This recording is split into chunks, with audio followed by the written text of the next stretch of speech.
Thank you all for coming. We're going to get started. Today, first of all, I'm Brendan Thorpe. I teach in history and Catholic studies here at the University of Mary. Before this, I was the student life coordinator over on our Rome campus, which is where I met today's speaker, Pietro.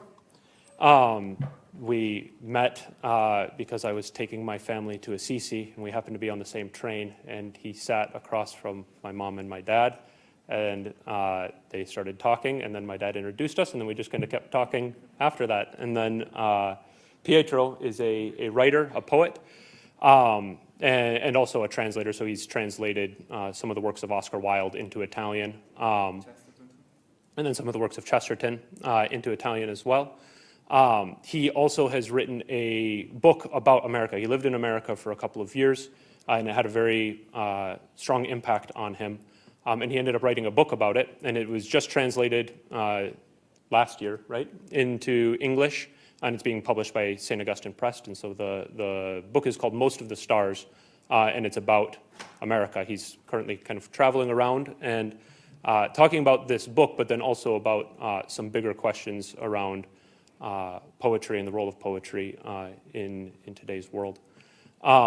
And so we're going to discuss some of that today, but we're going to start with a couple of the poems from his book, Most of the Stars. And so I'm going to read one of them in English, then he's going to read it in Italian, and then he's got one other one that he wants us to do. I'll read it in English, and then he's going to read it in Italian, just so that you can know what you're hearing, and then also hear it the way that it was originally composed as poetry. So this first one is called Virginia. I'll let Pietro talk about it. But the dedication is to my daughter, so to Pietro's daughter, not to my daughter. Yours was a one-way ticket, mine a return. It was noon. I put you in your car seat, picked you up, and took you from the hospital. The exit of the Henrico County maternity ward had a red carpet and a porch, which led to a tree-lined avenue, then blazing sun. We entered alone. First into the song of the creation, into the breath that the wind gives to the leaves. We entered in together, where all was born again, and, for a moment, there was no need for a past, a future, or a name. I renounced collecting the sea, removing it from the blue. I renounced the nest of my hands, where nothing is left but water and salt. 35 summers are enough to love without hope, without looking ahead or back toward memory. Back, only further back to the end. That moment outside the hospital was not childhood, but being born again, bewildered, almost deaf. So great was the glory, so faint the evil. Now I know your arms, the land, precisely clear and made of your memories. I know of so many I can't see, the humble, the saints, most of the stars.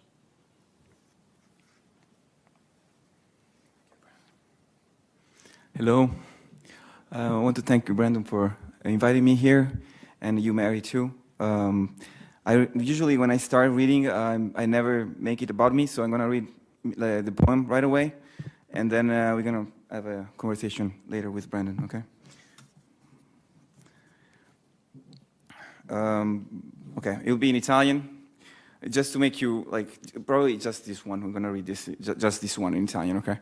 Just I don't want to bother you too much with my language. I would like you just to hear, just to have a sense of the sonic fiber that is in the text. Virginia, a mia figlia. La tua era un'andata, il mio un ritorno. Era mezzogiorno. Ti misi nel seggiolino chicco, ti presi e ti portai fuori dall'ospedale. Dal reparto maternità di Henrico County si usciva su un tappeto rosso sotto un portico fino a un viale alberato e il sole a picco. Entrammo noi soli per primi nel cantico delle creature, nel respiro che il vento dà al fogliame. Entrammo insieme, dove tutto è appena nato e per un attimo non ha bisogno di passato, di futuro o di un nome. Rinuncio a raccogliere il mare, a toglierlo dal blu. Rinuncio al nido delle mani dove non resta che acqua e sale. 35 estati sono abbastanza per riuscire a voler bene senza nessuna speranza, senza guardare avanti o in un ricordo. Indietro sì, ma fino in fondo. Quel momento fuori l'ospedale non era infanzia, ma rinascere abbagliato, quasi sordo. Tanta gloria, tanto fioco il male. Ora so le tenere tue braccia, le terre, ferme e chiare dei tuoi ricordi. So dei molti, degli umili, dei santi che non vedo, la maggioranza delle stelle.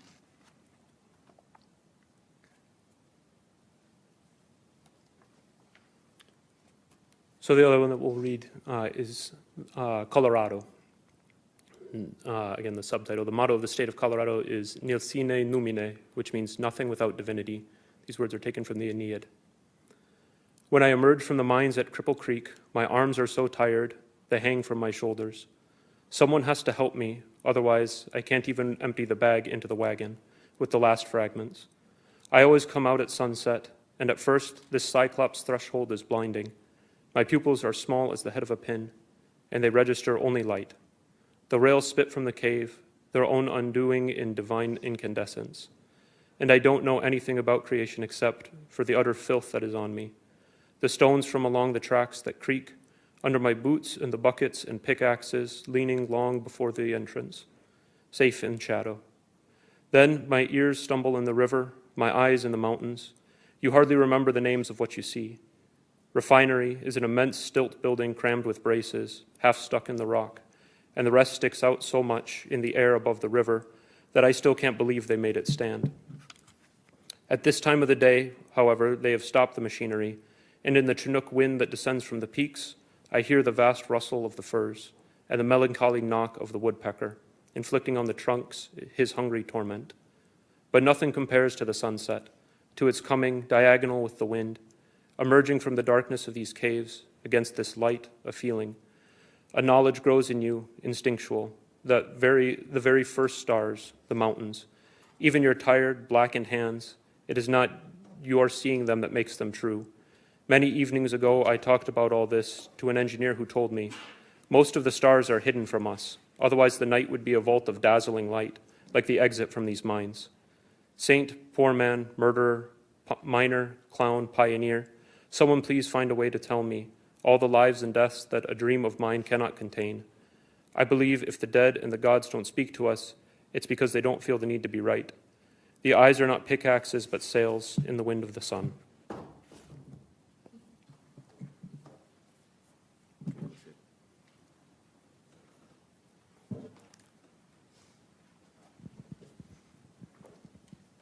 So I think maybe the first question is, obviously you've lived most of your life in Italy, you spent some time in America. How did this book come about? What prompted you as an Italian man to write a book about America? Okay, so we read these two poems intentionally, guys, because I'm sorry for my very informal tone. That's like the only way I know how to speak in American English. So please forgive me for that. Okay. We started with the poem about my daughter, right? Which was the only one. It is the only poem, personal poem, in the book, and which actually was the poem that opened the way for me to write the rest of the book. But the rest of the book is it's like one poem per state, right? So it's basically like a journey through America, across America. But it is not about me. It's about like voices that comes from anywhere in space and time. And we're talking about 18th century, or we're talking about like very contemporary person walking down the street of New York. Okay, okay. If somebody doesn't understand what I'm saying, because I know that my English is not great, so please just raise your hand and tell me. Okay, and I try to make it clear. Okay, so what happened to me was that basically my daughter, we moved to America so that my daughter could be American.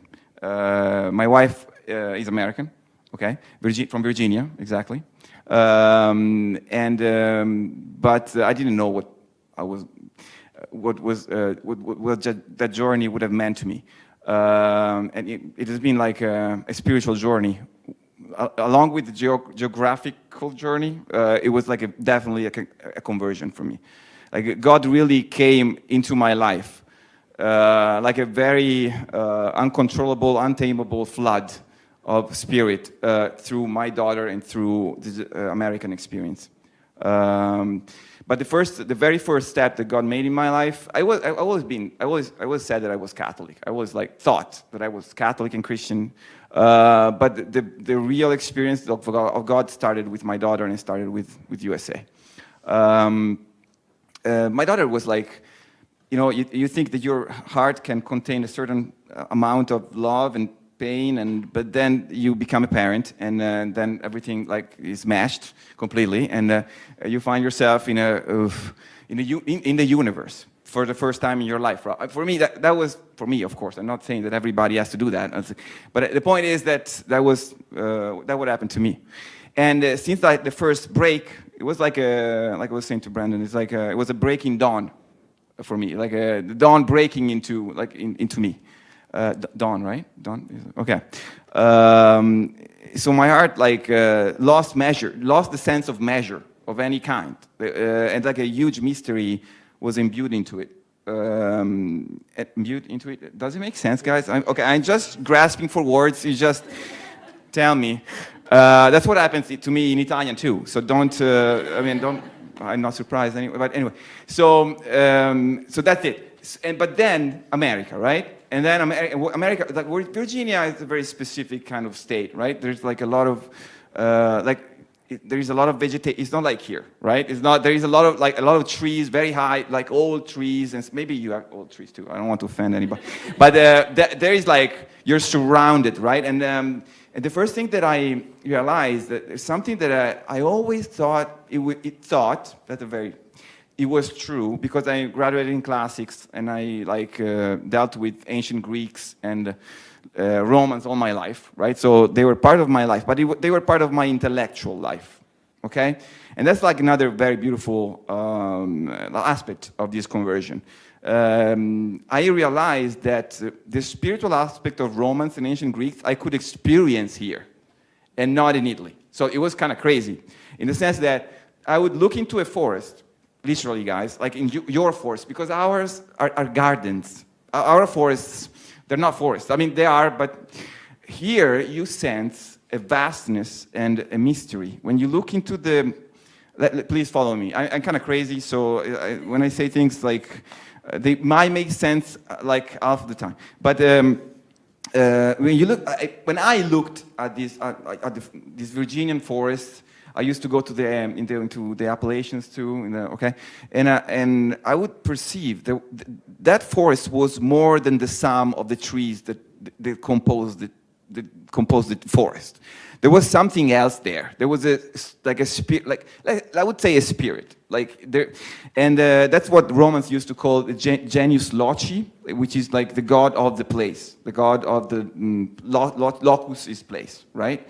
There was something that was like bigger than the matter that would like sensorially, like it would make sense sensorially. There was something else, and for me that is something that I could perceive only in front of a tabernacle in Italy. That's like that's what my spiritual experience in front of the tabernacle, or in front of the host during adoration. But that's it. That wasn't. It probably was out of habit, because I was used to my forest, I was used to my countryside, I was used to my nature. But the vastness that is not just a vast. It's not an horizontal vastness. I'm not talking just about that. There is something else, and I realized that Americans were not aware of this, and that's probably because. I'm crazy, and just it's like something that it was in my mind only. But I realized that the more I started studying American literature and American history, Brandon's father just mentioned me, like two explorers. They used to, to explore America and to find out these like frontiers here. And if you put yourself in their shoes, right? Just finding out about this nature, this like immense, even dangerous nature, right? Like they could kill you like at any time. I don't have that kind of experience of nature here in Italy, right? For us, like hills are very nicely combed hills by like vines. It's like it's a poetry, but it is only one kind of poetry. It's like very cute, nice, elegant, and poetry. But here there is something else, and then I don't know. I hope that I'm making sense in any. But then I realized that was God. That was a dimension of God that I never ever had the chance to get in touch to. It was a presence that I would perceive that it was very much much closer to a better testamentary, Old Testament. Sorry, it comes to Latin from Latin, and I just try to translate sometimes from Greek and Latin into English. It's crazy, but okay, Old Testament, right? Like that, the God that really could blow armies away with just like, okay, I want you gone, be gone, like this, like with a breath, right? Like, and that's like I experienced hurricanes here. We don't have hurricanes in Italy, guys. We don't have tornadoes. We don't have any of it. We have earthquakes sometimes. But there are exceptions. Like in the West Coast, for you live with earthquakes. It's like your buildings are built in order to prevent that, right? Like to at least to contain the damage. We try to do that, but we never really succeed. Like our buildings always crumble when an earthquake comes because we are so clumsy at it. We don't even think that's part of life. We are not used to conceive it as something real. You know what I mean? Like that you have to deal with. Okay, so this vastness, this power, like came over me like something that like really it was a conversion. Like I don't know how to say this. And then I'm really cutting this. I'm gonna be very quick because I'm summarizing everything. Then we can go into details with Brandon. But then I get in a way for not a couple of years, but for 1 year for sure. I was so overwhelmed by this presence that I couldn't even. I mean, of course, I would go to mass, but God was coming into my life in such a overwhelming and uncontrollable way that it was a very confused moment of my life. I was getting like I was a father. I became a father at the same time, and but then in the second year I was in Virginia. I realized that Jesus was different than that experience of God changed the presence of Jesus in my life. For me, Jesus was not anymore, was no longer the guy that brings you peace and always smiles. And no, that was God like the God made made flesh. Can you say that? Like okay, man, like God in a man. Okay, but with that power that then I experienced, right? So it was not something tameable. It was not something like that you can. Of course you can drink tea with Jesus, but like like an English British very. But it's not. That is not the main. That is not even like 1% of the experience you do with Jesus. I started like rereading the gospel. Under the light of what I was experiencing, and I realized that Jesus was. I started thinking. I put my shoes into the shoes of the apostles, and then after how was it to live with Jesus for 3 years? Beautiful, and like I don't know. You've seen The Chosen, maybe. That's like okay, that's great. But also, it's like, how is it to live with a guy that can see through you completely 24/7? Isn't it, okay? There is some other side to it that you wouldn't consider, and I wasn't considering it as an Italian Catholic because I had this I'm sorry if I use this term, but I'm very attached to this term. I was a domesticated Christian. I don't know if it makes sense. And that was not doing a favor to my life, and that was not doing a favor to the life of the people that I was around with. That was around. That makes sense? Okay. And so it changed completely, and my life changed, my faith changed, and from that point on, God made very sure that was like a pinpoint, like a point of no return. It was like something that. Used to completely change my life and also to be of service, if somebody can like to what he wanted to do in my life and to the life of the people that was around me, that were around me. Okay, I think it's okay. The beginning. Okay. Great, thank you. So you talked about kind of the vastness of America, the power that you experienced in the nature. In some of the conversations that we've had, you also talk a lot about your experience of the people in America and how that that also has shaped both the people that you actually met, but then in writing this book, in doing the research and stuff to be able to write about each of these states, the people, like the American people, and how that has also shaped your vision of America. Do you want to talk a little bit about that? Yes. Okay, about the people that are in this book that really took over. Then I can talk about the people that I met too. But they're basically the same thing for me because so something happened. I started. Like I said, the poem about the Virginia poem is about my daughter, right? Because I was in Virginia. Okay. But then when I wrote other 2 or 3 poems. The other one was Texas, and the other one was West Virginia, I think. But then I realized that the book was taking shape. Was like wanted to come through me, and God was asking me something there. So I started like to keep an ear open to what was happening, and I realized that. This experience really changed me as an author too, completely, because usually I'm going to show your question, man. I promise. But I used to consider poetry and art as a form of expression. This is very important, guys. Like a form of something that I would use to express myself. Okay. Then this book.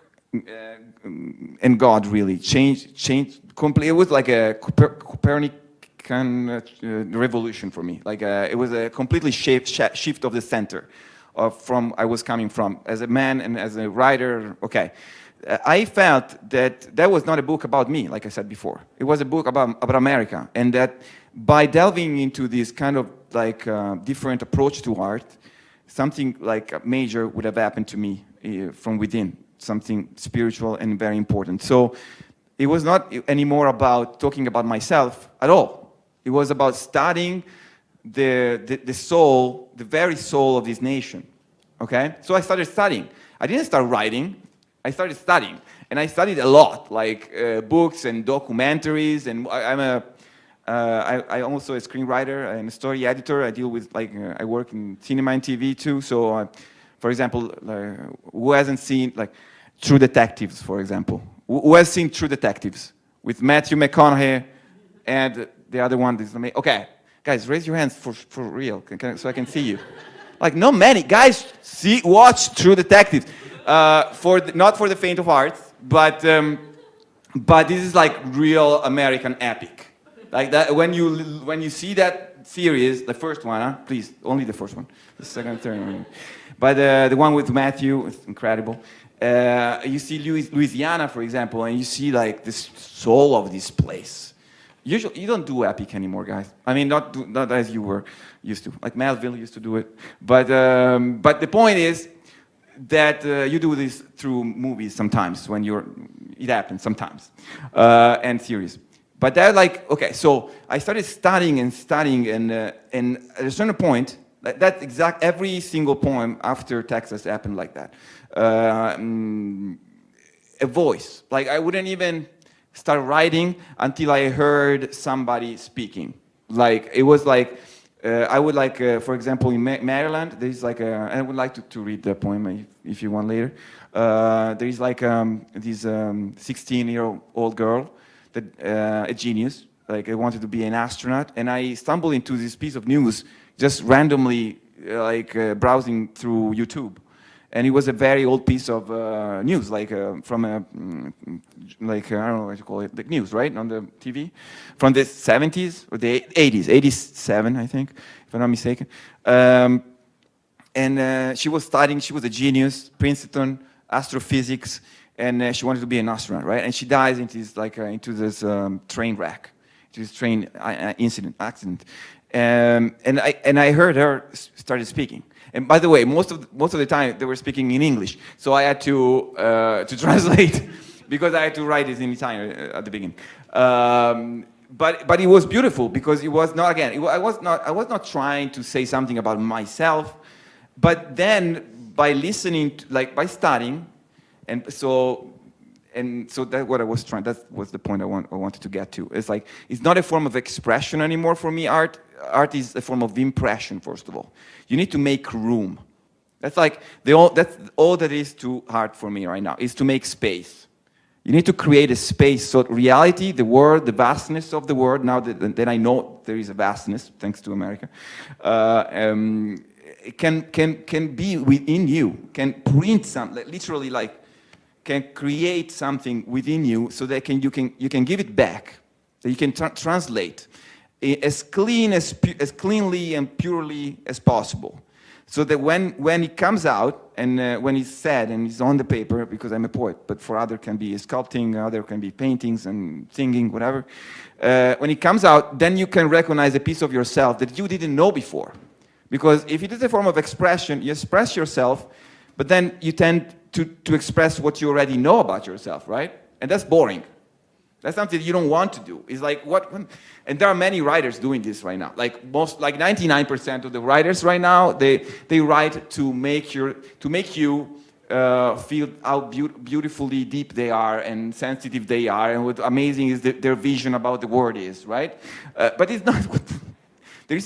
For me, there is no point. It's pointless. It's completely.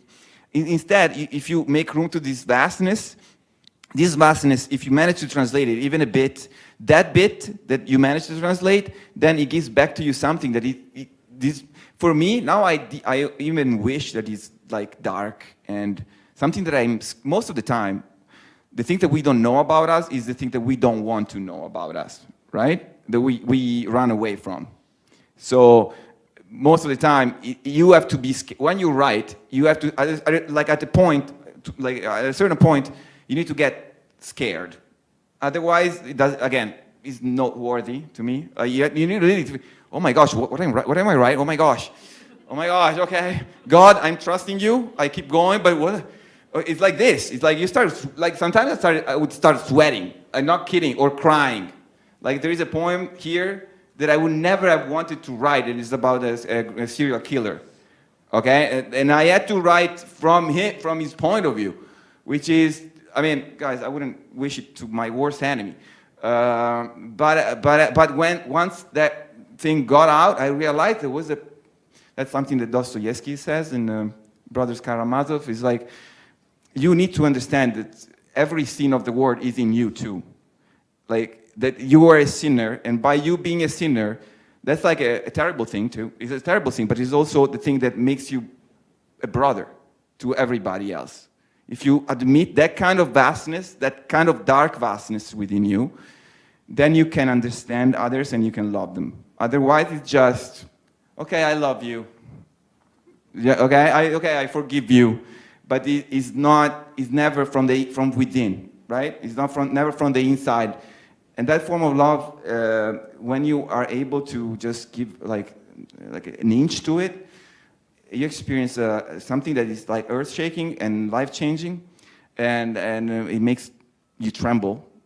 But that's like the only kind of love and life that I want to live, guys. So that's like, that's it. So that's why I wrote this book. And so these people, why do I write about these people, and why American people like? They strike me so much. I would talk to butchers and to like farmers, like in Virginia, right? And like horse tamers. 2 days ago in Georgia, I was speaking to a sculptor that would like build something from nothing. Like would find like a piece of metals and would weld them together and would make like deers, like a crucifix even, and he was not even Christian.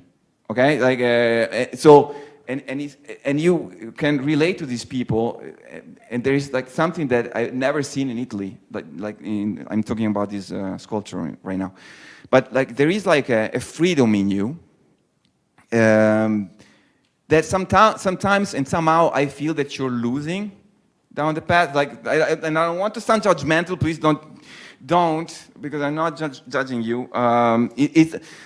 Sometimes I feel that some of you wants to be us, right? There is a tendency for you to be, oh my gosh, let's make an example. I'm a Catholic. I would like to be like, the Romans or the Catholic in the Vatican. No, please don't be. Okay, so you are you, okay? The Catholic in the Vatican are doing their job, okay? But you are American Catholic. So please go delve into your own identity. And of course, use that because that's part of your identity. Right? You come from Rome and from that faith. But there is something that makes you so special, guys. This wilderness, this John the Baptist kind of approach. You come from the desert, guys. You come from the plains. You come from, you come from that. That is like a treasure. I'm sorry, I'm preaching. I don't know. It's like I find myself. But that's what talking to American people gave me. Like this sense of this vastness, but also this, sometimes, most of the time, there was a part of that vastness that was not, you were not aware of it. It's like you haven't explored it, and somehow, sometimes I feel that you're drifting, you're just pushing that away from you. Don't. That's it, I'm sorry.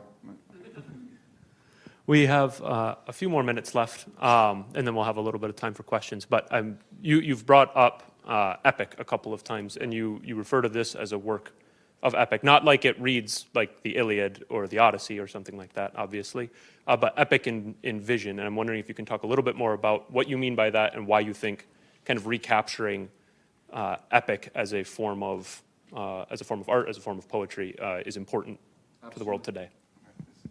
Okay, that's actually the most important point. No, it's true.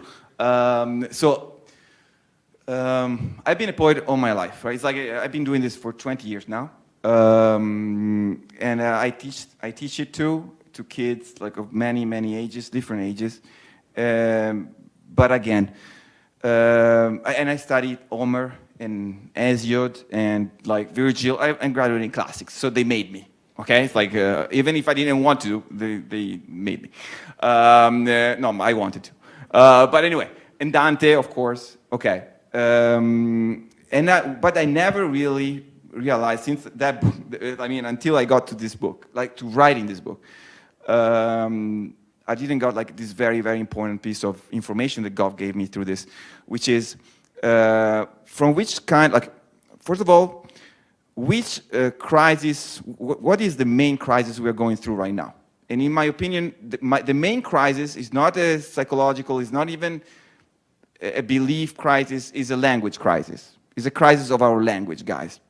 And as a poet, let's get to I want to explain this better. God is the Word. Jesus is the Word of God, right? And God, how did God create the world?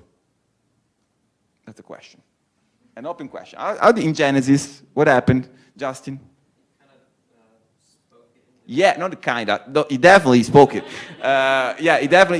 He uttered the word, right? So that's exactly what the enemy got really smart about this, like especially in the last two centuries, like from the beginning of the 19th century, I would say. Then we can go to Petrarca and to the Renaissance, but I don't want to go too deep. But the point is that, we need to recognize this. Like the way they talk about abortion, the way they talk about divorce, the way they talk, like they change words, exactly, right? They don't say, there is a, of course, why would they say it? If they say it, they would like counter themselves, right? It's like, they don't say that a child is gonna die in the womb of that woman. No, they put that on, like they look from the other side. They see from the side of the woman, kinda, but it's not even. And they say, that's my body, you know what I mean? Okay. But there is another body inside that body. What are you talking about? Yes, okay, that's your body, but there is another body, but you don't.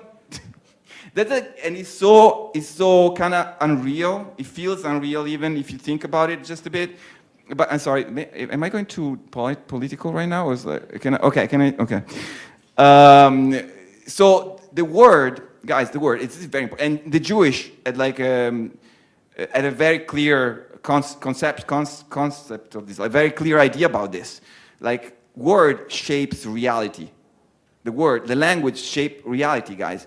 And if we don't take care of our language, and we, for example, reading, guys, please read. Read important, beautiful, like great stuff. Because the word, you can only experience, that's something that T.S. Eliot says. You can only experience what you can say. That's important.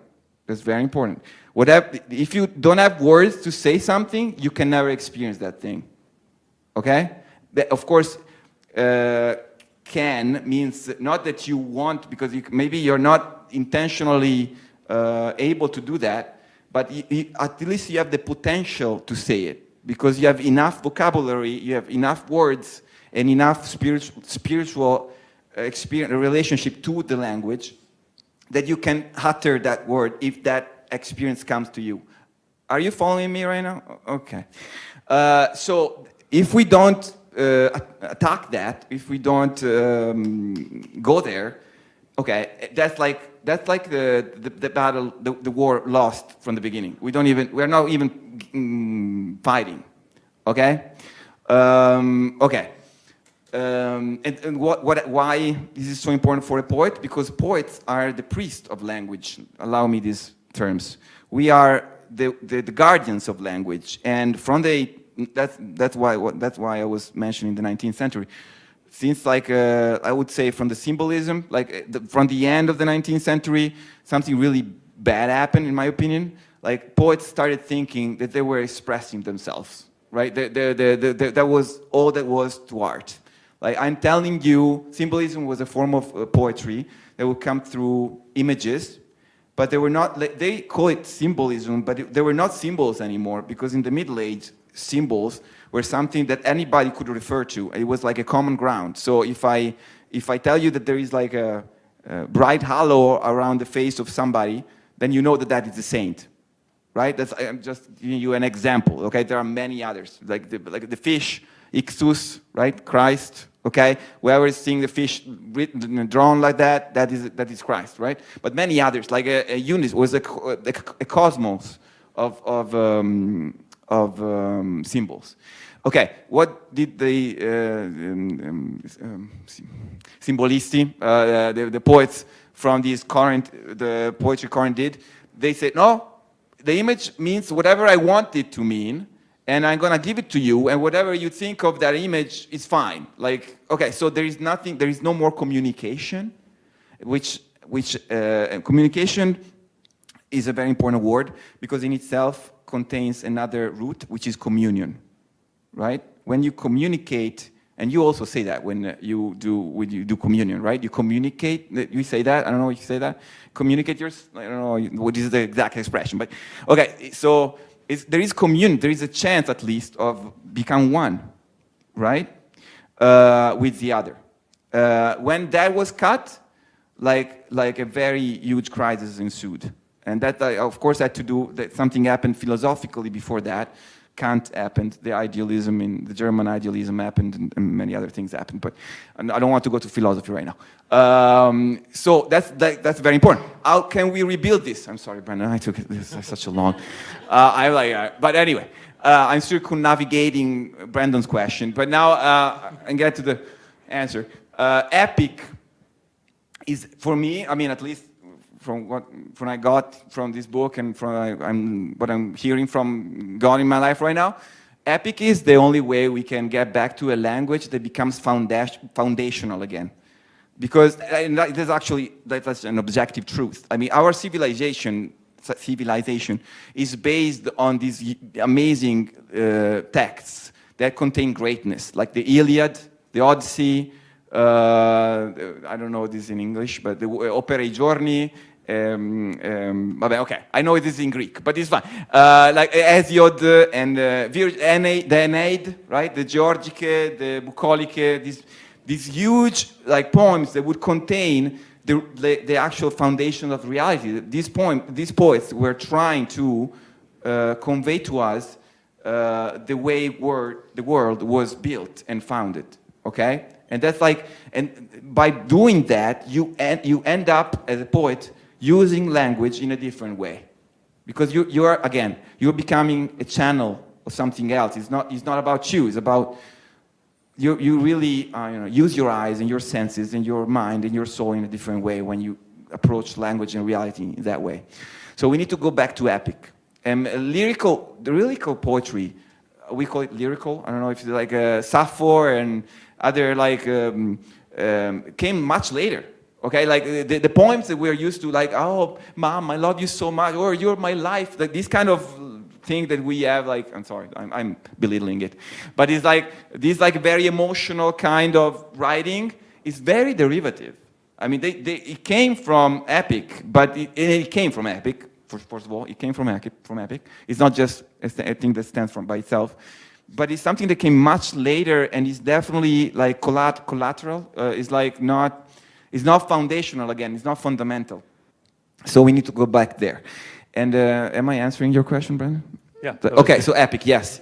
So, and what happened here, of course, this is not like a huge book about like a journey, like with Ulysses or like a war, but by trying to portray this American soul through these many souls, right? Through these many voices, something very strange happened. There is like I felt there was a red thread connecting these voices. So the point is that you don't feel that any voice of this can stand by itself. It's like they talk to each other in a way, and they talk about the same thing. Not in terms of subjects, of topics, but there is a soul that is connecting them, and that's something that I really cannot entirely explain now. But it happened, and I felt there was a epic there. Okay, and this vastness that I've been talking about till now. Okay. Thank you. We have a few more minutes for questions, so I'll come around with the mic if anybody has any questions for Pietro.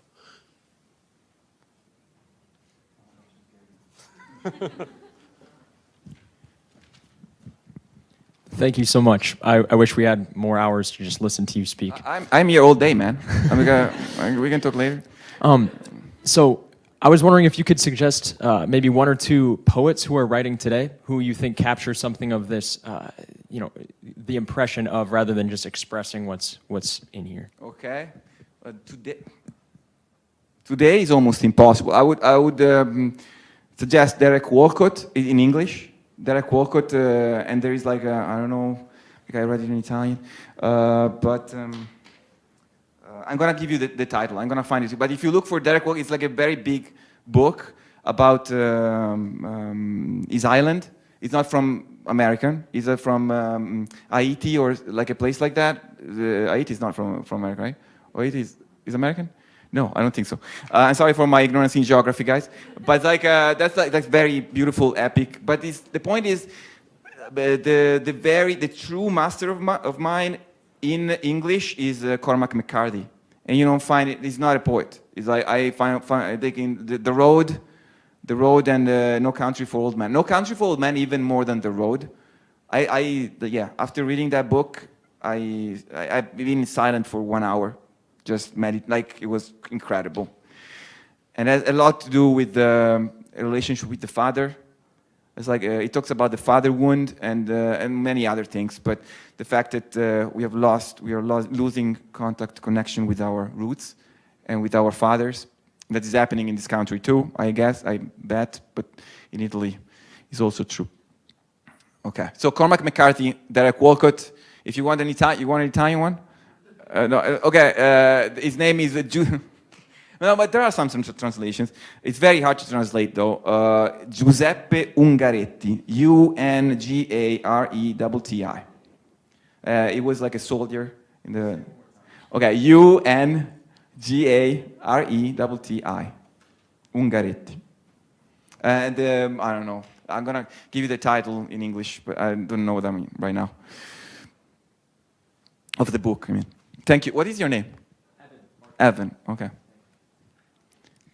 So my question was, you talked about kind of how like each poem was representing a different soul. Were there any where you felt like this was something that I can really relate to that's very similar to like your experience? And was there another one where it was like, this one was really hard to write because it was just a very unique and completely different experience than you're used to? Okay, what is your name? Catherine Prouse. Catherine? Okay. Catherine, I don't think that I could like answer straight away like to this question, because it was not even a question of being able to read to find myself in the poem. The point is that it was not a monologue; it was a conversation, right? So I was not, which has, by the way, which has the root of conversion in the word, right? It's very interesting. But yeah, so the point is that it was always, aside from Virginia, that I said because it's very personal, but it's not, it was not even, then yeah, I could say that, but there is no poem, they were so far from me that I would say, yeah, they speaks about me, no. But then when there is, for example, in West Virginia, that's another point that I would like to read, it is about marriage. It talks about a couple living in the forest of West Virginia, very old couple, and the wife dies. They're very old, and there is a very rigid winter, so like snow, very cold, and there is no phone. They don't have like the line. They cannot call. So the husband takes his wife on his shoulders, and he tries to walk, and he dies on the way to go to. Very happy poem. But once I finished, I was crying by the end of this poem, because I was going through like a huge pain in my marriage, and I realized that what I wanted to do, and I was not able to do in a way, because that's kind of sacrificial love. I realized that I was not able to do that by myself. That's another part of my conversion, right? Because then when you realize that you're not able to that love, you need to go somewhere to someone else to ask for it, which is God, right? I'm sorry, that was okay. So yeah, that was a lot. That was about me, but it came later. It was not like okay, now I get it. It's actually the opposite. Whenever I felt there was a bias ensuing coming up while I was writing, I always tried to get rid of it. And that's like the two ways that I got rid of myself. Well, that's another thing, interesting thing. Rhyme and reality. You have to stuck with reality. You don't have to go in your head. You have to look. You have to see and hear. You have to use your senses. And the other thing is rhyme. Rhyme is as like an amazing Russian poet that died in the Gulag. His name is Shalamov, and in these beautiful essays, he says that rhyme is like a magnet pointed at the darkness of mystery, into the darkness of mystery. What did it mean? Is that when you end up a line like in a certain way, you know that in the second line and the third line, somewhere but close, there must be an echo of that sound that you used in the first line, right? So what does that make you do? You have to lose control. You have to give up control, right? Because it's not anymore all the things. That's why the sonic fiber is so important in poetry, but also in fiction.